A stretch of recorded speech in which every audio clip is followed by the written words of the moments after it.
Hello and welcome. I'm Ijoma Onyato. Tonight, strike by members of the Academic Staff Union of Universities continues as the meeting between the union and the government is rescheduled for next week after failure to reach a deal. Nigeria Labour Congress asked its members to vote out any governor or political party that fails to honour the 30,000 naira minimum wage agreement, even as state governors say they are unable to pay the proposed amount. Kano State Governor Abdullahi Ganduje sues online news platform Daily Nigerian and its publisher for 3 billion naira over alleged libelous bribery story and videos. And British Prime Minister Theresa May defends new Brexit deal with the European Union, says it's in the UK's national interest. On Business News tonight, President Muhammadu Buhari approves renewal of 20-year oil mining licenses for dual-listed indigenous oil firm Seplat Petroleum Development Company. And on sports news tonight, English Premier League clubs agree in principle to the introduction of video assistant referees next season. And from Abuja, Judicial Monitoring Committee seeks speedy trial and dispensation of corruption cases.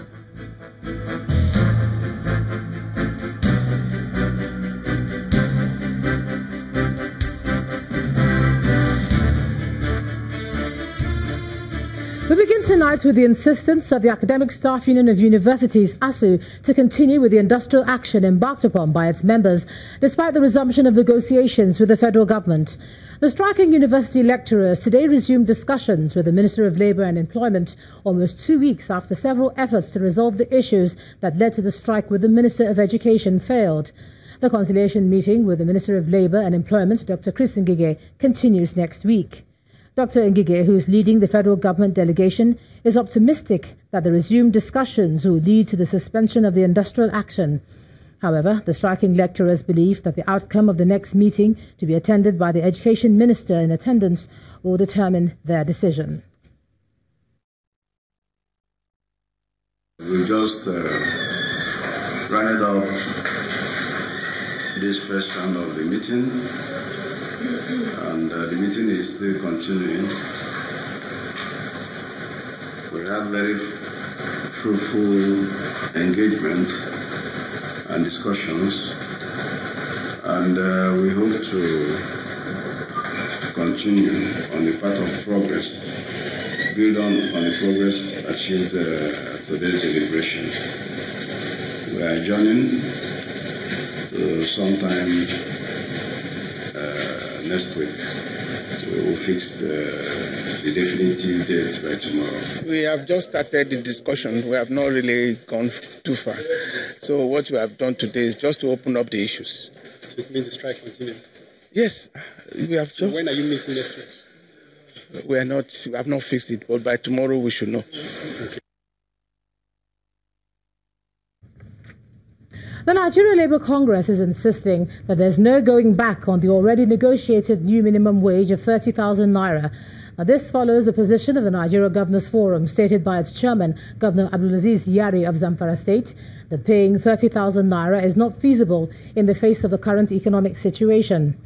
In a statement, the Labour Union says, quote, "We hereby reiterate our directive to Nigerian workers to vote out any politician or political party that refuses to pay the new national minimum wage of 30,000 naira. We shall continue to consolidate our efforts to strengthen the existing platforms and structures to give teeth to our resolve to vote out anti-Labour governors and politicians in the forthcoming 2019 general elections." End of quote. The NLC also warns President Muhammadu Buhari to be wary of some governors who are bent on portraying him as an anti-worker president for selfish reasons. The NLC has, however, vowed to resist any state government that would attempt to frustrate the union's efforts to put smiles on the faces of Nigerian workers. Now, we'll have more on the new minimum wage negotiation and those discussions much later on in the bulletin. The Kano State Governor Abdullahi Ganduje has filed a 3 billion naira suit in the Federal High Court against an online news platform, Daily Nigerian, and its publisher, Mr. Jafar. The governor is suing the publication over libel, over publications and releases of video clips, alleging that the plaintiff was involved in bribery. According to a writ of summons dated November 13, 2018, the defendants are expected to appear before the High Court 13, sitting in Kano within 14 days. Governor Ganduje, through his counsel, prayed the court to declare that the publication, accompanied by video clips, amounts to defamation. The Daily Nigerian published a story along with video clips alleging that Governor Ganduje collected a $5 million kickback. Now, the ruling All Progressives Grand Alliance APGA in Anambra State has suspended 3 lawmakers for their alleged role in recent attempts to impeach the Speaker of the State House of Assembly. The suspension of the legislators was announced by the state chairman APGA, Mr. Norbert Ubi, during a press briefing at the party's secretariat in Awka. Condemnation has trailed the forward impeachment attempt, notably from the State Traditional Rulers Council. Attempted impeachment of the Anambra Speaker a few days ago was expecting reactions. It achieved that objective. This is because, coming from all quarters of the state, are voices condemning the act. From the side of culture, the Obi of Onitsha is of the opinion that grievances should have been aired at all levels, as this would have doused any ill feeling. Impeachment is a drastic action and should be seen as a last resort in resolving any dispute and any misunderstanding after all other efforts have been tried and did not work. And I have to say that the State Assembly is like a family, and if issues come up there, it should be discussed and resolved as a family. And if they are not able to resolve those issues, then they should seek help. Same goes for the Association of Town Union, who says cordiality should have come into play. It is our belief, however, that the interest of the generality of Anambra should be paramount in our actions as patriots and leaders of the people. It is in the light of this that we believe that all such issues and matters that led to the public situation in which the State House of Assembly found itself 2 days ago can still be handled. The next group to rise against the move is that which to a large extent has a say in the economic direction of Anambra State: traders. Under the aegis of the Amalgamated Traders Association, at this meeting, they make known where their allegiance lies. We believe in the rule of law, and we don't want poverty in our dear state. We want to send a note of warning to the people behind this. Finally, on behalf of the tire traders in Anambra State and beyond, I want to assure Your Excellency that our support for his administration and government will remain total and unshakable. The climax of reactions is from the table of the All Progressive Grand Alliance, APGA. Here, the state chairman of the party comes down hard on those believed to have masterminded the plot. Be that as it may, the 3 ringing leaders of the attempted impeachment saga, namely Honorable Ikem Uzozie, Barrister Harvard Oseke, and Honorable Vito Koyen, are hereby suspended from the party, pending the time they will appear before the disciplinary committee of the party. The leader of the men in the eye of the storm reacts to the news of the suspension by the party. I'm not aware about such suspension. In the meantime, roads leading to the State House of Assembly are littered with security personnel ready to forestall any breakdown of law and order. Hopefully, the issues that brought about bad blood in the House would be resolved and peace restored. Now let's take another look at our lead story, the new minimum wage negotiations. And joining me now on the news at 10 is the Vice President of the Nigeria Labour Congress, Mr. Amechi Asuguni. Thanks a lot for joining us on the news at 10. You're welcome. Long day for you, a busy one as well. Honestly. I mean, we were under the impression that, when the strike was called off, the whole idea was that it was going to go through due process from the President and then the National Assembly. And then the governors made their announcement yesterday. So where does that leave you? I think as Labour, we are mindful of distractions such as we saw from the Governors Forum. But going forward, the reaction from governors is belated because a process that has gone beyond the tripartite committee can no longer be considering opinion from outside.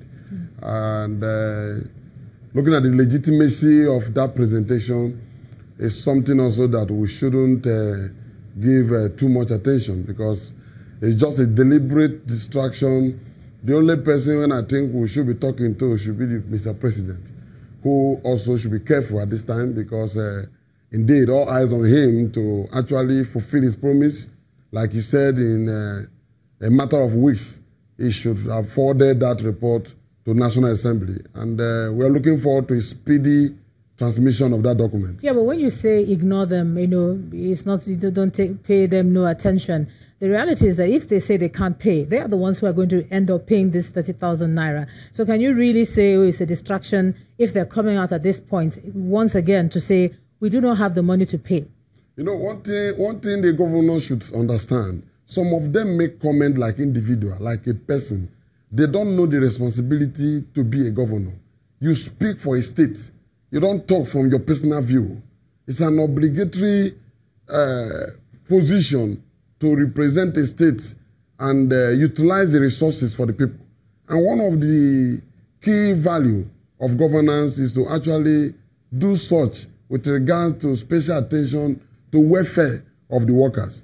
And when they gather under this forum, they seem to be speaking through Governor Yari, who claim probably as, because he's making himself to be a popular anti-labor governor. And any governor who hide under this man also will suffer a big danger politically. Election is by the corner. Let any governor that sees 30,000 as too much for average Nigeria worker go back to your state, announce to your state that you can't pay 30,000, and then they will see the consequence. Because when they throw back issues of sacking workers and all the rest, those are mere threats. If you want to sack a worker, there is a process. Yeah, but you're saying those are mere threats. Is it not a threat on your own part to say, if you don't pay 30,000 naira, vote them out, go back to your state? Are there no threats on both sides from the way you're sounding now? That is not threat. The issue of voting out is the right of the electorate. Workers constitute the majority of those that will participate in the election to come. So if you don't consider the welfare of the people that will work for you, including the annex staff, these are people we're talking about. So as a matter of fact, we should put our strength together. People who cannot consider salary of workers to be a priority for a state essentially have lost focus of governance. And when we say vote out, we are doing it with due respect. Some governors are ready to pay. They have made their claims. So when they talk about governor forum, I don't know how they also exclude those people. Because it's time for individual governors to speak. Because when we look at the Nigeria Governors Forum, you'll be seeing one man talking. He's talking from his opinion. He represents no governor, because a large majority of them have said they will hearken to the outcome of the minimum wage, including paying higher than 30.